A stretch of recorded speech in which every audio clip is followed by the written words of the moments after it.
Ladies and gentlemen, RosterWatch Nation, welcome back to the epic RosterWatch Podcast, brought to you by Underdog Fantasy, where you can go deposit right now up to $100 for a 100% deposit match with promo code ROSTER. Enter in that Best Ball Mania 3 tournament, $2 million up top. $1 million just goes to the poor second place winner. That's a $25 entry. So if you sign up right now, promo code ROSTER, you get $100 free. You'll get 4 free entries into that. 4 shots at $2 million. So we have with us a very special guest, one of the guys who, RosterWatch Nation always lets me know that this is one of their favorites. He's been on the podcast. Justin, have you been on the radio show on Sirius? I think you've been on this radio show. I don't think I have, actually. No, I don't think I have. Okay. Well, certainly a few times on the podcast. His name is Justin Boone. You can follow him on Twitter at Justin Boone. He is over at TheScore, which is an awesome website and app. And he's one of the guys who we were just talking about it beforehand, not doing the Fantasy Pros contest anymore, but certainly a supreme reign that you had over there as far as accuracy with the Fantasy Pros contest. What the hell's going on, brother? Hey, I'm doing really well. We were joking before the show. Last year I thought the first year I wasn't in the Fantasy Pros contest, I thought it might buy me a little time to spend on other content, or maybe even with my family, give them a little more time during the fall. And sure enough, it's ingrained in me, the competitiveness. I couldn't do anything less than what I'd done in the past. So I was still doing the same, limited sleep and waking up early Sunday mornings and all that stuff. It really fuels me. But this is a time of year where it's kind of nice, because right now we kind of have a pretty good idea what these rosters are going to look like. And over the next couple months, there isn't going to be that much news. Maybe we'll get a Deshaun Watson suspension announcement or the odd injury and in mini camp, stuff like that. But there isn't that much news that's going to happen over the next couple months here. So maybe we can actually sneak some vacation in during that time. We'll see. Right. No, and it's also a great time, like we were talking about, during the season, you and I were both saying, we were lamenting the fact that we feel awful that people ask us to come on their podcasts and stuff like that. You're just like, man, I don't even have time to do my own stuff and get my own content out, So this is a good time to huddle up and to kind of have a meeting of the minds with some of the other people in the industry that you really respect. And so I have a bunch of questions that I have for you here, Justin, some that I sent you beforehand, but just before we were talking, some of the stuff you have going on right now, you have the schedule matrix up over at TheScore, your rankings, the dynasty trade value charts, and you'll have your breakouts and busts coming out pretty soon. Of course, you guys can find all that if you follow Justin on Twitter at Justin Boone, and we'd certainly recommend you do that. But whenever you mentioned the schedule matrix, I was just curious. We do our strength of schedule stuff by position once we kind of have a little bit better idea of what we feel like the final 53s are going to be. We don't really do it so much from how do you guys do it there? Is it from the Vegas win total perspective? Like, how is it that you pull it together? There's a lot of things that were factored in. Like you said, you can't really do it until after the draft. And even still, it'll get tweaked a little bit along the way if we get some other vet signing, but you really have to wait until, especially like the defenses, right? Like, we're looking at what a lot of these matchups are going to be. So there's a ton that goes into. There's historical data. There's, the offseason roster changes. We're taking all that into account. We're even, as much as like the last few years, I love what like Warren Sharp does in terms of like the rest and the advantages that certain teams get based on the amount of rest days that they're getting during the season and the amount of traveling that they have to do. So it's all kind of factored in, the home road splits, the individual player matchups. It's kind of all built in there. And I think the important part is I don't want people to overreact to it. I want people to look at it. And I say this right in there. This is something to tie break. This is something where it's all color coded, green for the better matchups and red for worse, and then orange and yellow in the middle. But orange and yellow don't really matter that much. You really want to look at the polar ends of it, right? Who's got the really good schedules and who's got the really bad schedules. And even then, if it's a star player, like I talked about in the article, Lamar Jackson, Patrick Mahomes, are a couple guys that have some of the worst schedules for fantasy quarterbacks this year. And yet it's not like you're taking them off your board, right? Like, you might just break a tie. Maybe you look at, I already had Josh Allen above them in my rankings, but maybe you look at Justin Herbert over a Mahomes or a Lamar Jackson because of that. It's that sort of thing, right? It's just another data point. And that's really what these next few months leading up to the season are all about, is kind of, and I'm still doing it. I'm still going over stuff and tweaking the projections and everything as we get closer. You're just trying to get as much information as possible, really, all together, so that you can come at the season, hopefully with the best possible projections and rankings. We do our matchup tool at RosterWatch in red and blue because I'm red-green colorblind, and so selfishly, Oh, no. it's like I can't. I just, if I'm the one building the tool, you know, it's bad to have a guy like me on a red and green sheet. So ours have always been red and blue. But we always tell people it's like the dark blue and the dark red. Those are the ones that you focus on when it's light blue or when it's pink, or you know, like it's, you know, when it says it's like moderately bad, it's like almost like it's not negligible. You can draw something from it, but man, what you want is on those polar sides. So I wanted to ask you. You said that with Mahomes and with Lamar Jackson.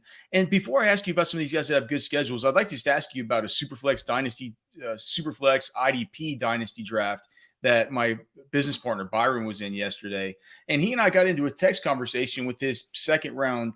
I think he picked it like the 1 point. So the discussion with the second round pick was a different one. The discussion with the first round pick was at 1.04 or something like that. And it's a super flex draft, and both Mahomes and Justin Herbert were available to him.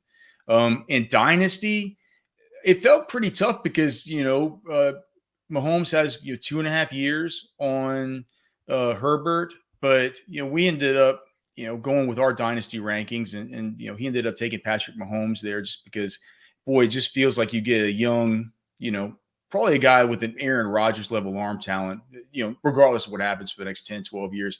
How do you circle that square in dynasty between Herbert and Mahomes?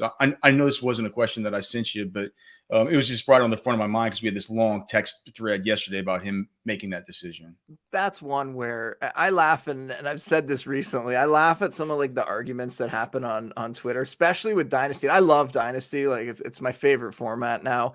I try to change all my leagues over to Dynasty, but some of the debates that happen, like, Jamar Chase versus Justin Jefferson, who's the better, number one receiver. What are we talking? Both these guys are going to be phenomenal. And it's exactly how I feel with Mahomes and Herbert. I think for me, I'm often willing to take a little more risk on. So I might lean Herbert in that situation and just go for it and take the extra years that I think I can maybe get out of him. But Mahomes is by far the safer option, right? You're going to go with Mahomes most times, I think, because we've already seen him produce the way he has. But it also wouldn't shock me. Like when we look at Patrick Mahomes right now, when a team loses an elite talent like Tyreek Hill, it's going to hurt that quarterback. I don't care who the quarterback is, right? We're going to see it this year. It's going to be really interesting to see with Aaron Rodgers and Mahomes. They're going to be fine. They're still going to be good fantasy options and all this stuff. But it's going to take a little bit off the top, I think, even though both teams went out and tried to do some things to fill that void. So that's just one little area with Mahomes where people could be worried, but he is the safer option, and they're both going to have fantastic careers. We've seen enough from Justin Herbert now to know that he's going to be right up there for a long time as well. So really no bad option amongst those two. I have a Tyreek Hill related question I want to ask you, but before, people are going to be pissed off if I don't return to this schedule stuff because I started out. So who whenever you look at this, who you mentioned the two quarterbacks at other positions, who's got some good schedules where you look at, you're like, man, this thing looks juicy. Well, the thing that I love about the schedule now, last couple of years, I have tables, so it's all sortable. So you can click whatever position you want, and boom, you can see whoever's right at the top. And that's what I'm going to have to do here because I did not memorize the whole thing yet. But one guy that really stood out to me is David Montgomery. And David Montgomery is somebody that I know the fantasy community is kind of down on. He's kind of in that like Josh Jacobs range where I think the issue is that people don't see him as a guy that could crack the top 5. He doesn't have that supreme upside. So then a lot of people kind of shy away from him or discount him. But the last couple seasons, the Bears running backs, they've had a pretty good fantasy schedule. They finished 11th and 12th in the last 2 years before the season in my matrix, all that sort of stuff. And we saw with Montgomery, he had stretches at the end of both years where the schedule got very, very easy for him. And he really came through for fantasy. So he finished as the RB9 in fantasy points per game 2 years ago, RB20 last year in average points per game. And now this year has the best schedule. So you have to put that up against, like I said earlier, it's not just the be all end all. You got to put that up against the fact that the Bears really didn't go out and get much help for Justin Fields. So that's really unfortunate. You'd like to see that offense have a few more weapons there.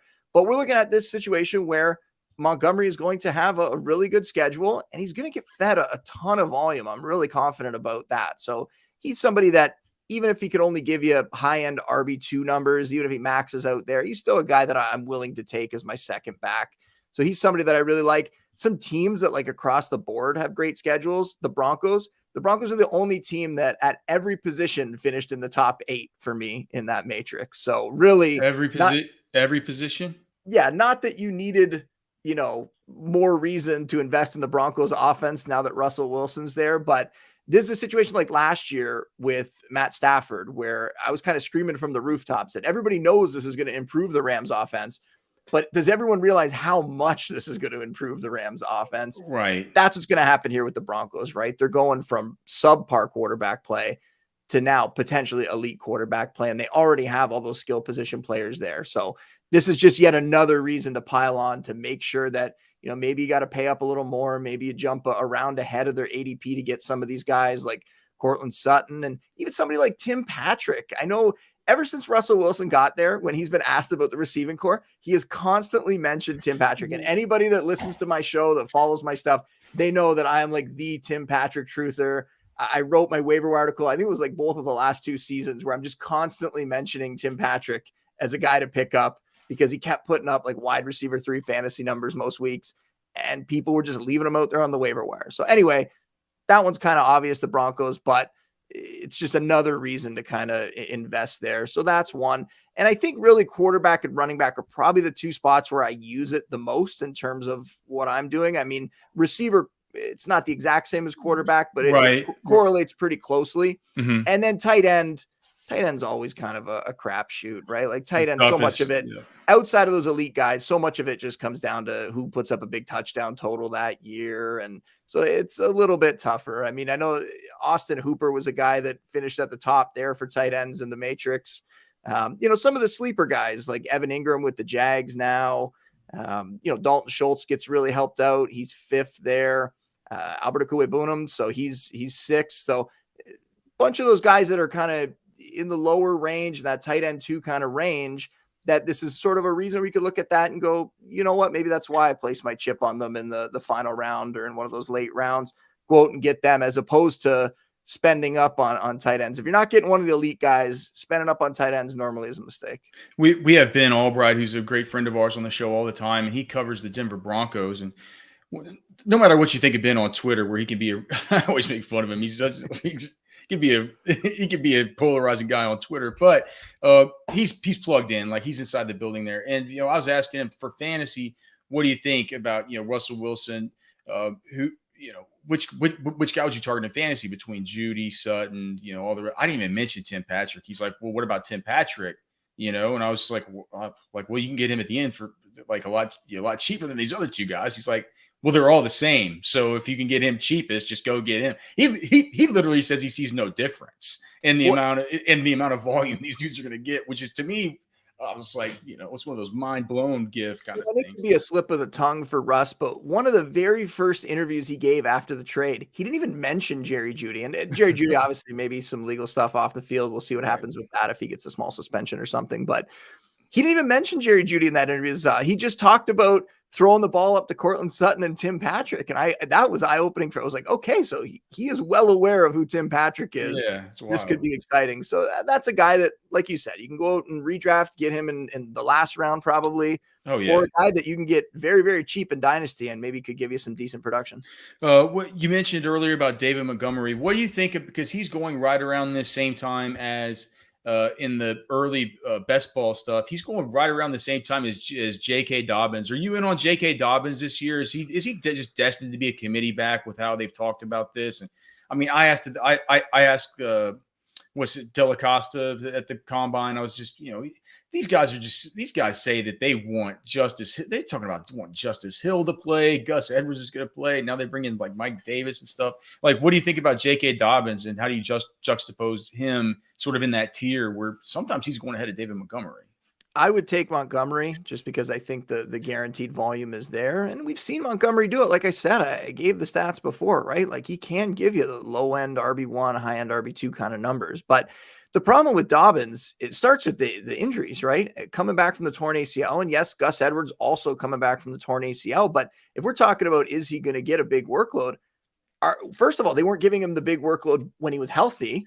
Now he's coming back from a torn ACL. I can't imagine a scenario where they're going to just all of a sudden pile on 250 carries or something, right? It's just not going to happen. That would seem crazy to me. Right. And then they go out, they get Tyler Beatty, who's, more of that, to me, he's more of a Jerick McKinnon type. Like he doesn't really have the I didn't size. even mention Tyler Beatty. It is Tyler Beatty. They signed Yep. Mike Davis recently, right? Like they're bringing in a few other guys, which to me, when I'm looking at that stuff, I know it's also depth, but that's telling me that maybe Dobbins and Edwards, maybe they aren't totally ready yet, or the team's a little bit worried about whether they're going to be ready. Maybe one of them's behind.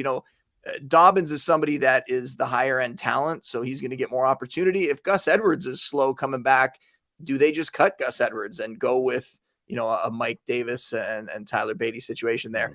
I don't think Justice Hill is really going to factor in. We've kind of seen him get his shot over the last couple of years and really hasn't happened for him yet. So Tyler Beatty, somebody that I like grabbing in the mid to later rounds of like dynasty rookie drafts. Not somebody that I'm really targeting in redraft at the moment, but a guy that is never going to really be that sustaining lead back.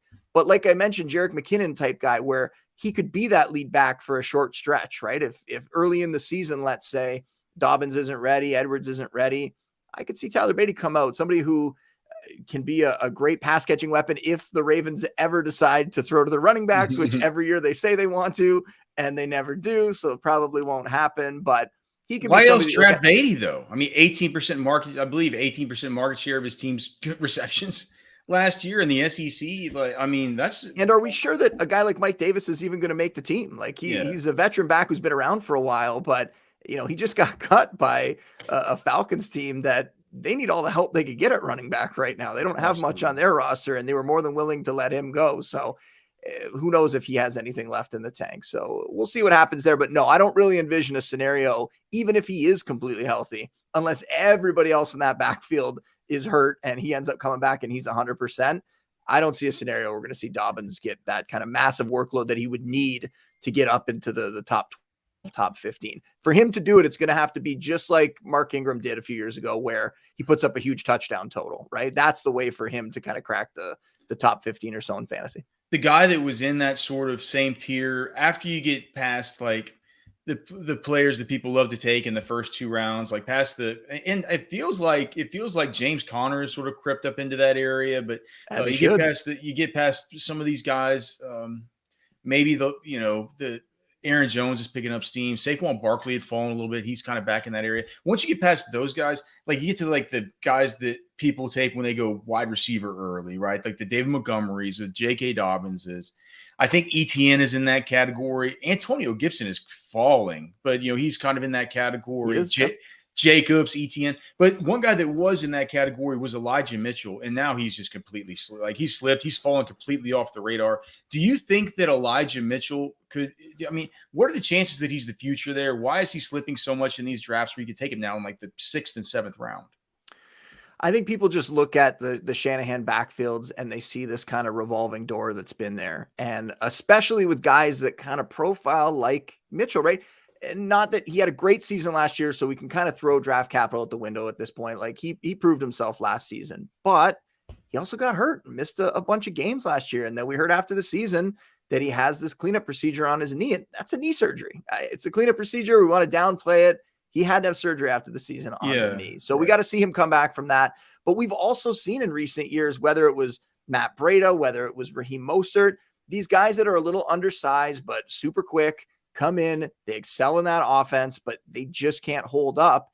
And then you have the 49ers go out and get Ty Davis Price, who is a little bit bigger of a back, who is more of a downhill kind of runner, who has some of that power, a guy that I don't think is coming for the job. I don't think he's coming to steal that starting gig, but now that he's there, might give a little more competition for touches. And if Mitchell lets the door be open, maybe we could see it happen, because we know that whoever kind of steps up, they're just going to go with that guy. They are not going to hesitate and they're not going to kind of, leave Mitchell in there just based on what he's done in the past. So I'm a little bit worried about Mitchell. He has the upside to be a top 12, top 15 guy.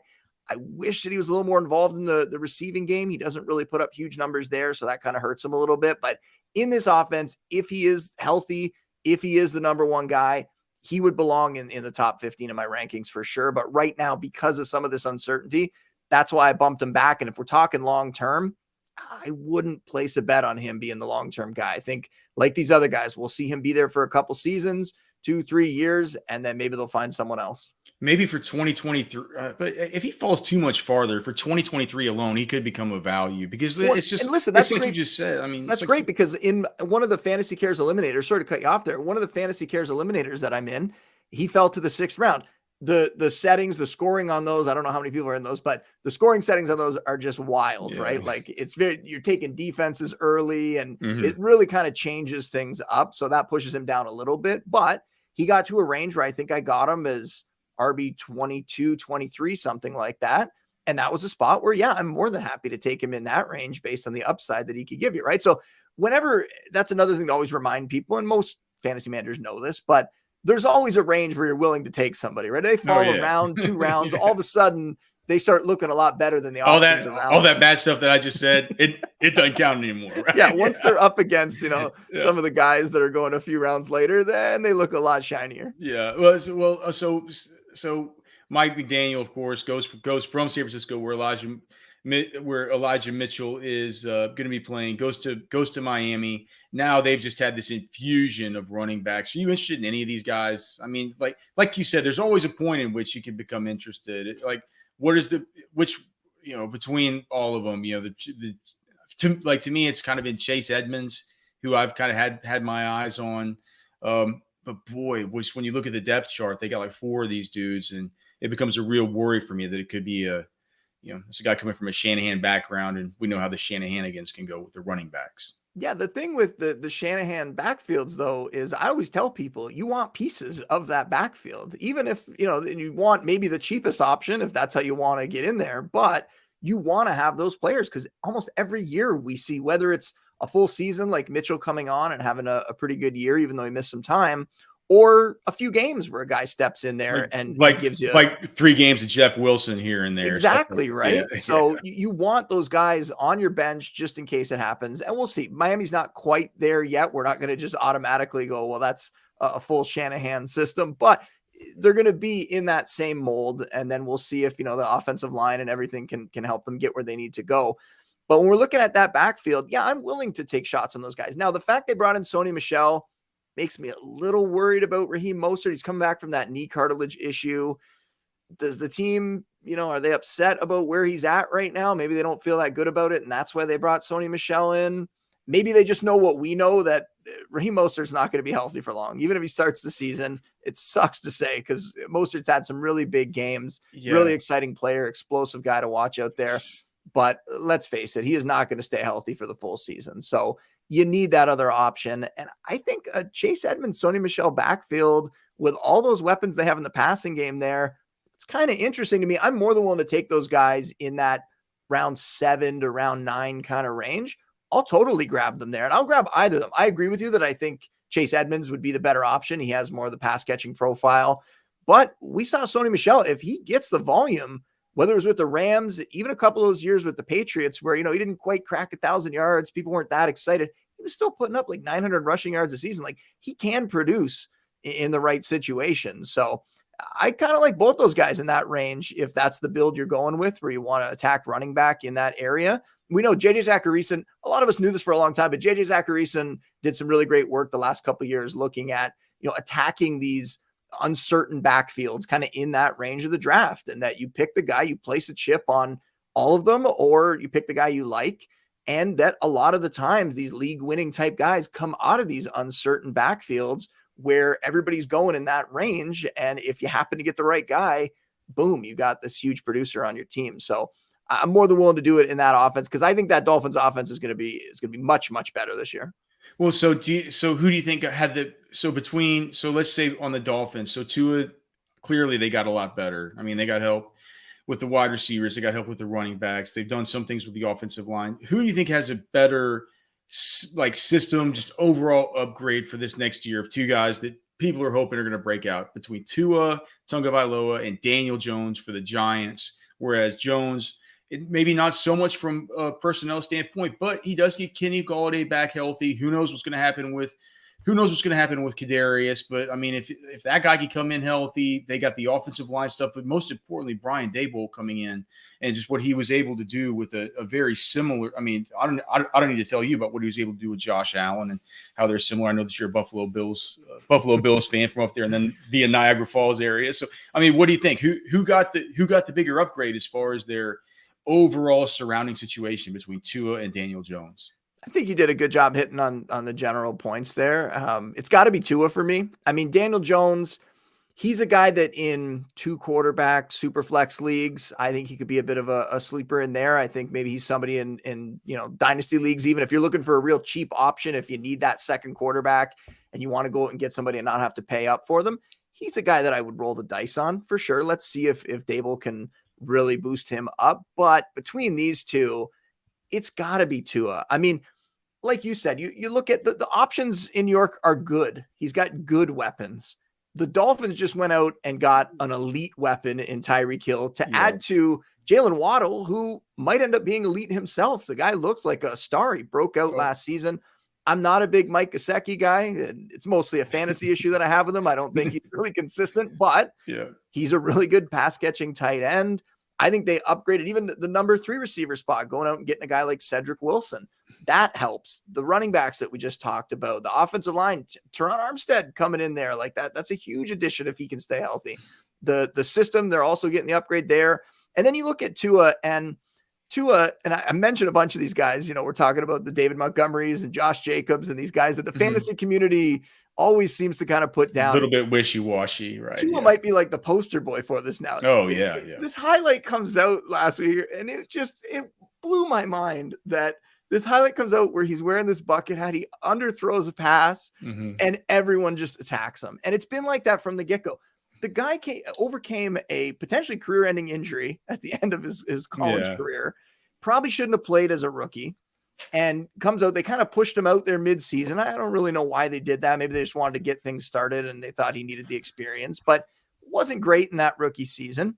Last year, though, I mean, after the injury, he came back in week 6. We're talking fantasy points per game here. He was the quarterback 17. And you think quarterback 17, that's not great. But when you look at his situation last year with the way the offensive line was, with guys that they thought were going to help him, like Will Fuller, not there. Devontae Parker missed a bunch of games in the second half of the season during that stretch. So, and he put up maybe 17. Like, that's not bad at all, especially now we're talking about adding all these other things. So can he get up into the quarterback 1 range and be consistently up there? Probably not, but that is maybe more about the fact that there's so many good fantasy quarterbacks out there that guys like Derek Carr having Devontae Adams or Tua, it's really hard. Even a guy like Trey Lance, who I'll probably keep moving up my rankings, I want to get those guys up higher. And it's hard when you look at all these proven guys that are in the top 10, top 12. So I think it's Tua for sure. I don't know that he's going to be that, league winning type guy. I don't think he's ever going to be, what we've seen from Patrick Mahomes or Josh Allen or Jalen Hurts, when these guys take these massive leaps and they give you these huge weekly edges. But I think Tua is going to be a really solid fantasy quarterback and be kind of on that fringe QB1 range for a while here. So I'm really excited to see what happens. And I think he's the type of quarterback that maybe was going to need some time early in his career. He's more of that timing precision guy. He wasn't the guy that was going to come in and overpower you with his arm and be able to make these wild plays. That was never going to be his game. He's got the arm to make every throw you need, but he needs that offense to be that timing precision thing. And hopefully he's going to get a chance here under Mike McDaniel to get settled in with all these weapons around him. And we'll really see finally what he can be. I think he's going to be a good pro. Well, I mean, it's like, if the offense is what they say it is, then it's exactly as you've described. So, I mean, let's just see if it's what they actually say it is. And I think that's a great take on it. So you mentioned Jalen Waddle. He was obviously hurt by the addition of Tyreek Hill, right? But there were a bunch of good young dynasty wide receivers and a bunch of guys in best ball that we were targeting around this same area, wherever you started kind of looking at, Jalen Waddle was going, he's going around where people are looking at guys like, Deontay Johnson and these kinds of dudes that we've seen, wide receiver one seasons out of and just great volume out of and everything. Now Jalen Waddle's going a lot later. Amon-Ra St. Brown is going a lot later because of the various additions they've made. And then also Elijah Moore is going a lot later. It seems like that probably has to do with Garrett Wilson. What do you think out of all those guys, who got hurt the most as far as the new additions to their team between Amon-Ra St. Brown, Elijah Moore, and Jalen Waddle? If we're just talking about the new additions, yeah. Well, then if we're just talking about the new additions, I think it would be Jalen Waddle. Or how about this? New additions and also guys coming back from injury. Guys just cut for like Amon-Ra St. Brown, you have to take Hawkinson coming back into consideration and stuff like that. Like, who's just more hurt by the difference in their situation this next year than they were versus their situation last year? Yeah, I think if we were just going to say the new additions, it would be Jalen Waddle, just because Jalen Waddle had a chance to be a wide receiver one, a top. If he was going to get that kind of volume, we could have seen him get up into the top, 5, top 10 kind of thing, right? Like, and now with Tyreek there, it's going to be awfully tough for him to do that. Still could, but it's going to be awfully tough for him to do that. If we're talking about just who's going to be hurt the most this year versus what they did last year, and this is a conversation that's been happening for a while on Twitter since the season ended about Amon-Ra St. Brown, and put me on the side of, and maybe this isn't either category. Some people want to talk about how he's, this great receiver, and some people want to talk about how it was all just the volume and the target share that opened up from all the injuries. Can't both things be true? Can't the guy be a good receiver? I think it's a perfectly good take. I think that makes sense. Yeah. I think he's a good receiver. I think he proved himself last year. I think he's a solid pro. He's going to have a good career. But at the same time, I don't think that we could overlook the fact that there was really nobody around him in that offense. When you had DeAndre Swift and TJ Hawkinson and all these guys hurt, he was the only show in town down the stretch. And he had, I think it was week 13 on, double-digit targets every single week. You look earlier in the season when he wasn't playing quite as much, but he was still in there 65, 70% of the snaps, and he was averaging 5 targets a game. Right. So what he did down the stretch was fantastic.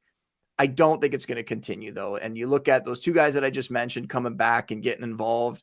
You look at, them bringing in DJ Chark. You look at them bringing in Jameson Williams. That Jameson Williams, who knows when he's going to be ready? It might take him a little bit here coming back from the torn ACL. But if there was a better quarterback with the Lions, maybe we could say, okay, he'll be able to keep this passing attack going and get all these different options. Jared Goff's not that guy. Jared Goff is not in the offense that they currently have. Jared Goff is not going to keep all these guys fantasy relevant. So it is going to be a lot more hit and miss.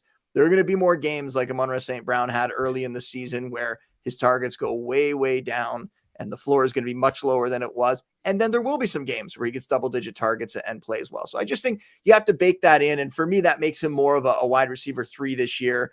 But that's also because we don't know about Jameson Williams. If Jameson Williams is going to start the season and be out there, I think I'd be moving St. Brown even further down my board. But right now I'm looking at him as that kind of volume dependent wide receiver 3. Just know what happens is every year these guys go off down the stretch. They help people win fantasy titles, and then everybody's all in. They love them to death. And now they just figure, okay, this guy has to be that guy for me forever. It's not going to happen. I can't imagine a scenario unless we see a million injuries in that offense again, where we're going to see St. Brown kind of consistently get 10, 11, 12 targets like he did for the last 6 weeks or so of the season. You're not going to start your season this year with Rashad Penny and Amon-Ra St. Brown the same way that you the same way you did last season. All right, so two quick questions about some sort of wide receiver,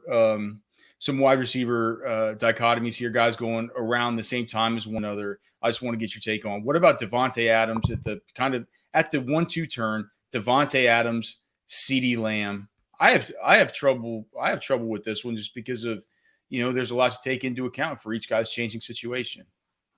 Yeah, it's really tough. That falls into another category for me where I'm probably going to be happy no matter who I get there. Right. But I think Devontae Adams, it helps to me a lot. I know they haven't played together in forever, but it helps to me that he's going to a team where he has familiarity with the quarterback, where he's not going somewhere new. Because we see sometimes receivers changing teams, it can be tough. Now, when it's these elite guys changing teams, whether it's a DeAndre Hopkins or a Stephon Diggs, those guys, they hit the ground running. They're normally fine. And Adams is going to be that.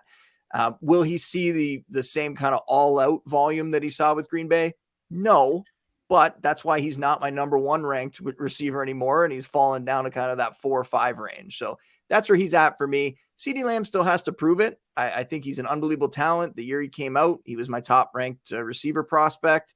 So he's getting put into a situation where he could potentially move all the way up and be kind of in that top 5 in terms of targets this year, just based on the fact that Michael Gallup, another one of these names, and this is the time of year when people need to start looking at these guys who are injured. We've mentioned them a couple times on the show, different guys, but the Chris Godwins of the world, Michael Gallup now is who I'm going to talk about here. Some of these guys that are hurt and might not be ready for week 1. We have to start paying attention to this stuff because and around this time of year when I start doing projections and you start to look at kind of September a little bit more, that's when all this stuff seeps into my brain that much more. So I would keep an eye on some of those guys because there's going to be opportunities for other people. One of them is going to be CeeDee Lamb, where he's going to take on more volume early in the season, but there's other guys in that offense like a Dalton Schultz who's going to see a little more work, or maybe Tolbert, maybe James Washington. There's some other players there who could step up into that Michael Gallup role. But either way, I'm taking Devontae Adams because I think he's the more proven guy, but it would not shock me at all if CeeDee Lamb all of a sudden sees this massive volume this year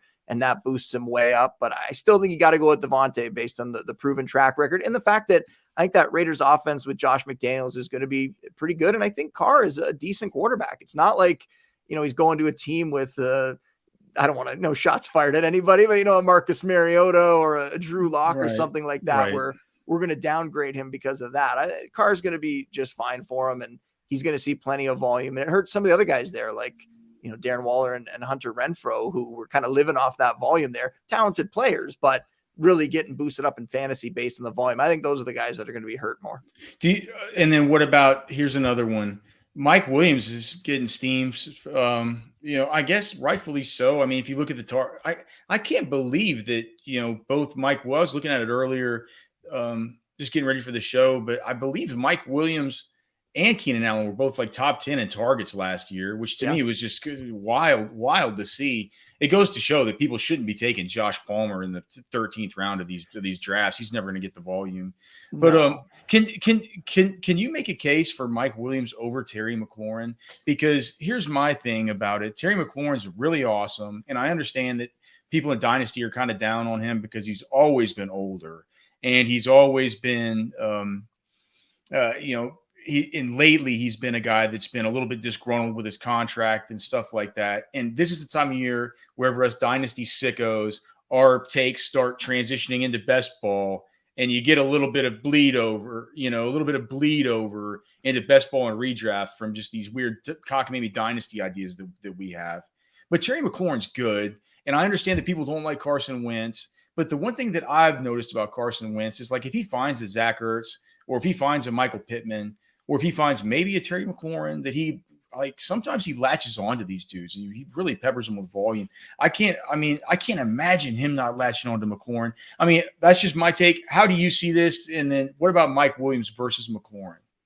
I think for me, it's Mike Williams easy. Like, I think we saw kind of a changing of the guard last year with that Chargers offense. And Keenan Allen was still great. There's no knock there. But let's just look back at last year. And like you said, this is one that you would send me before the show. So I also was looking up some of the stats. And I think they would surprise people. I have Mike Williams above both those guys, above Keenan Allen. Oh, you have Mike Williams above Keenan Allen? In my rankings. Now, in PPR. For half PPR? In half PPR and standard. In PPR, I have Keenan Allen a couple spots ahead of him, but they're both in my top 15. But if we look at last year, fantasy points per game last year, Mike Williams is the wide receiver 14. If you take out, there's a couple guys up there too. It's always funny. Christian Wilkerson, like Mac Hollins, Cyril Grayson. They had like one or two games where they were huge, and then the per game thing, they're right up there. You take those guys out, and Mike Williams was a wide receiver 1 in points per game. He was wide receiver 12. So that's not just ahead of McLaurin. McLaurin last year, and we'll talk about the whole situation, but McLaurin last year, wide receiver 36 in fantasy points per game. And also last year, we talked about it, Mike Williams finished ahead of Keenan Allen in that category, wide receiver 17. Once again, half PPR is what I was looking at there. So Williams and Allen were very close. It was 13 fantasy points per game for Williams, 12.8 for Allen. McLaurin off the pace by a few points. He was at 10.3 last year. So like I said, I think there was a changing of the guard where last offseason, we had Justin Herbert come out and say, we got to get the ball to Mike Williams more. We want to get him more involved. We want to feature him in this offense. And sometimes you think, is that just fluff? Is that lip service that he's just saying, before the year? No, they came out and that's exactly what they did. They treated him like he was a number one receiver or a 1A, 1B kind of situation.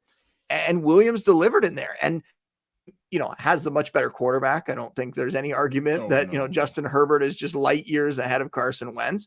And we have Keenan Allen hitting that 30-year-old mark. I think he has a skill set that's going to translate just fine. I think he's going to be able to adapt and continue to have a long career. We saw a guy like, Larry Fitzgerald kind of figure it out and continue to be a presence out there, even if he wasn't the exact same player that he used to be. I think we'll see that with Keenan Allen, but Keenan Allen doesn't have a lot of, he's not a guy that relies overly on his, speed or things that are going to diminish a lot faster. Right. Yeah. So he's going to continue to produce, even if we did see maybe the start of something last year, the start of kind of a different phase in his career, maybe, or that's at least approaching. We know the Chargers like Mike Williams. They brought him back. They gave him the contract that, Terry McLaurin desperately wants right now. Yeah. Mike Williams got it 3 years, $60 million. So that he wants to be around. And like I said, this year, aside from full PPR, I am very comfortable having Mike Williams over the other guys. And I'm just weirdly including Keenan Allen in this because we're talking about him so much. But if we're looking at McLaurin specifically, yes, the quarterback situation last year was a big part of the problem. But also we saw a situation last year, almost like the Amon-Ra St. Brown thing, where everybody else in the offense got hurt. Curtis Samuel didn't really do anything. They didn't have a second receiver. Logan Thomas, the tight end, he was hurt, right? We had all these other guys gone, and McLaurin wasn't able to really put up, next level numbers. He had like that number one, Cam Sims would be catching these touchdowns, and you'd be like, who's he throwing it to? It's crazy. Well, yeah. I've always wondered. I like McLaurin too, and I think he's a good talent. I've always wondered though if maybe he's more of like that high end number two rather than the a true number one kind of top target out there. And maybe I'm wrong about that. We'll see. But he's going to face a lot more target competition this year. First round receiver in Jahan Dotson. We're going to have those two guys back in Curtis Samuel and Logan Thomas. Like I said, they brought back JD McKissick. We know he's going to see some volume in the passing game. So all of a sudden, there's a lot more competition, and maybe Carson Wentz does lock on to him, but that's not guaranteed that that's going to happen. It's not even guaranteed that McLaurin's going to be on the team this year. Let's face it, all these receivers getting traded, it's possible that he could get traded still before the season, right? So that could change things completely. But right now, I don't know that people have caught up to the fact, let's say, that Mike Williams, I think it wasn't just a fluke last year. I think Mike Williams, attached to Justin Herbert, who we talked about at the top of the show, one of the best young quarterbacks in the league, right up there, deserves to be among the top 5 fantasy quarterbacks, going to be a good quarterback for a long time. And now Mike Williams is attached to him, not just for this year, but for a while. I think that's really exciting. I think Mike Williams is somebody that people should be targeting in all formats, in redraft and dynasty. And McLaurin, I just think the situation is a lot more uncertain right now. Like, what's going to happen with him? Is he going to end up on a different team? Are they going to continue to just go year by year with this quarterback situation? Or will they finally find somebody to come in there? One of the problems with Washington is they float, and I dealt with this with the Bills for years, where they weren't quite bad enough to get that top quarterback, and they weren't quite good enough to compete for a playoff spot or a Super Bowl. Right. And they just kind of floated in there for a long time. That's kind of what Washington's doing right now. So will Carson Wentz be the answer? I don't think he's going to be the long-term answer. I think he's going to be an upgrade on Taylor Heineke. But I don't know that anything's really guaranteed for McLaurin this year in terms of him all of a sudden having a big season. I think another good season, he'll have over 1,000 yards, maybe he gets lucky and catches a few more touchdowns this year, but I'm more than willing to take Mike Williams over him at this point. He's Justin Boone. Of course, you can find him on Twitter at Justin Boone. And just as I'm talking to Justin, like I'm just reminded, I switched over my podcast provider to Spotify, and I'm trying to add all my old podcasts back on. I'm reminded just hearing him talk. Like I need to get the Score pod. I haven't added the Score Fantasy Football Podcast, so I need to get that updated and get that fixed. And you guys need to get that fixed too, man. Because you can tell the guy's a complete wealth of content. You can find his content, of course, over at the Score, and just following him at Justin Boone. He'll be tweeting out all the stuff. He has breakouts and busts that are coming up, the dynasty trade value charts, of course, his rankings, which have always been awesome. So we ask you guys to go follow him over there and make sure and subscribe to the podcast, the Score Fantasy Football Podcast. and I actually made a note to myself as we were talking, like I need to look for that on Spotify because it's been a while since I've heard you, brother, and it's definitely great to hear you. All right, so here's my last two questions. So these are the big ones because I need takes that you're absolutely positive of in the month of May, year of our Lord 2022. Right. Okay. Pressure's on. Okay, so who are you positive is going too late right now in early redraft? Too late. I mean, I don't know if this is a good answer or not, but it's Gronk. Why does everyone think that there's any doubt that this guy's going to to be here? That's a good answer. Yeah, it's good. There was a clip of him in a barbershop. Now we're going just, way out there for this one. This isn't, hardcore. We're not analyzing the numbers here, but there was a clip of him in a barbershop a month or two ago, and they were teasing him saying, "Oh, are you coming back this year?" And he was cracking jokes about, "Oh, Tom made me wait. Maybe I'll make him wait." We know that what Gronk's doing. He does not want to participate in offseason practices. He wants to go live his life.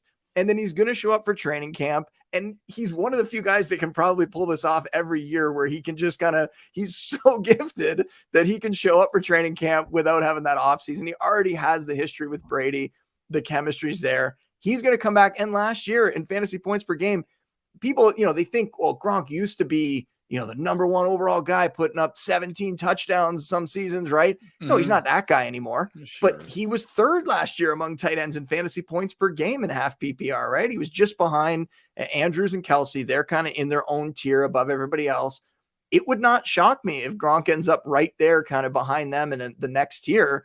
Maybe Kyle Pitts gets past him. Maybe Kyle Pitts finally finds the end zone this year a few times and he can put together a better season. But Gronk to me is going to be up in that top 5 conversation. And where he's going right now in like the 10th or 11th round, I'm pretty sure he's going in best ball.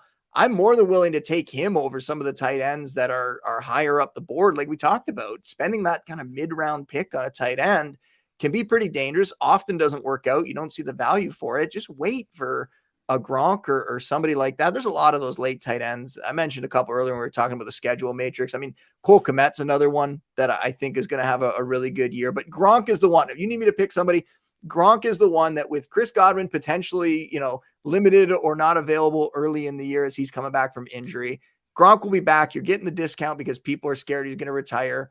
I'm confident that he's not going to retire, and I'm getting him on like every team this year. I love that, and I need to move Gronk up on our cheat sheet now.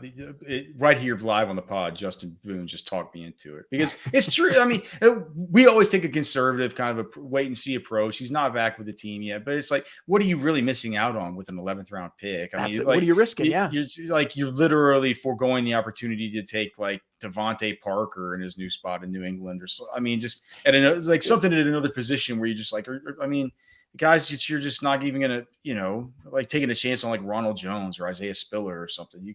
You could have a game changing tight end, and that's the thing. That's another argument for not using the middle round picks on a tight end, right? If you can get one of the early guys, do it because the advantage they give you is just astronomical. But if you can't, you wait, you grab a Gronk, maybe you grab another guy like a Cole Kmet who I mentioned. If it doesn't work out for those guys, there's going to be other tight ends that can give you that, low end tight end 1 production that you're going to be able to get off the waiver wire. I could make an argument. I was looking at it the other day. I think I can make an argument for maybe 20, like once you get outside of the elite guys, there's probably 23, 24 tight ends that I think could have a shot to maybe get up into that top 12, top 15. So there's going to be other guys that pop up, guys that go undrafted in fantasy leagues that you're going to be able to get off the waiver wire. So take your shot on one of those late guys, see if they come through for you. And if not, just stream the position until you find the guy. All right, Justin, here, let the hate come out of your body. Oh, who's the player that's going to, your positive is going too high? I mean, not that we want to talk about tight ends all the time, but I think George Kittle and Darren Waller, I'm going to take 2 here because I think right now it's more name value for them. It's more because for a long time it was Kelsey, Kittle, and then Waller. Mm-hmm. And they were getting, lots of volume and the touchdown opportunities were there. And Kelsey's situation hasn't really changed. If anything, it might even be a little better. I know he could be starting to decline, but with Tyreek Hill not there, volume-wise, Kelsey's going to be right up there. Kittle now, you have Debo, you have Brandon Ayuk, I would argue that, Kittle's kind of third, where before he used to arguably be the number one option in the passing game there. And who knows how much volume there's going to be with a new guy in Trey Lance. Exactly. And then you have Darren Waller, who we talked about earlier, is going to have to contend with now a true number one there, a real target hog in Devonta Adams. So I just worry a little bit about those guys that I think they're going to be overdrafted. I see them going in like the 4th round or so. And I think people are going to be incredibly disappointed if they spend up on them thinking, well, I got to get those guys because they're the guys who have a chance to be in that elite group. I don't think they do at this point. I think they'd need a bunch of injuries to kind of happen for them to get back in the same situations they were in before where they were producing like that. So those are guys that I haven't really touched in many drafts this year. And it seems crazy because, the names are their household names, are guys that have won us weeks and won us leagues before. But this year, I don't think that's going to happen for them. So they're guys that I'm staying away from in favor of the Gronks and those later guys that we talked about.